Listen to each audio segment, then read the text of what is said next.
Generally day to day లైఫ్లో మనం కొంతమందిని చూస్తుంటాం కదా, వాళ్ళు పేరుకే పెద్దవాళ్ళు. వాళ్ళు చేసేవి ఏవి కూడా పెద్దరికంగా అనిపించవు. నేనే పెద్ద, సో నేనేమన్నా జల్లుతుంది, ఏదైనా మాట్లాడొచ్చు, లేదా బూతులు మాట్లాడొచ్చు, నన్ను ఎవరేమంటారు, నన్ను ఎవరు చూస్తారు అని అనుకుంటారు. నిజమే, మిమ్మల్ని ఎవ్వరేమనరు, మిమ్మల్ని ఎవరు చూడట్లేదు కూడా. కానీ మీకు తెలియట్లేదు, మిమ్మల్ని ఒకళ్ళు చూస్తున్నారు.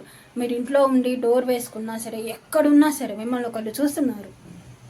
వాడే ఆ పైన ఉంటాడే కొత్తను, అతను చూస్తాడు, దేవుడు చూస్తాడు. మీరు మంచి చేస్తే మంచి వస్తుంది, మీరు చెడు చేస్తే చెడు వస్తుంది కదా. దట్ ఈస్ కర్మ, రైట్? అదేవిధంగా మీరు 10 మందిని తిడుతూ ఉంటే వాళ్ళు కూడా మిమ్మల్ని అలాగే తిడతారు. మీరు వెనక తిడితే వాళ్ళు రేపు మీ ముందే తిడతారు. సో ప్రతి ఒక్కళ్ళని, చిన్నపిల్లల నుంచి పెద్దవాళ్ళ దాకా ప్రతి ఒక్కళ్ళతో మంచిగా ఉండండి. గౌరవించాల్సిన పని లేదు, ఎందుకంటే మీరు పెద్దవాళ్ళు కదా. జస్ట్ మంచిగా ఉండండి. బాగున్నారా, మంచిగా మాట్లాడండి.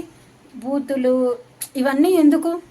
అది మీ క్యారెక్టర్ని, మీ వాల్యూని, మీ వయసుకున్న రెస్పెక్ట్ని తగ్గించేస్తుంది. సో మంచిగా ఉండండి.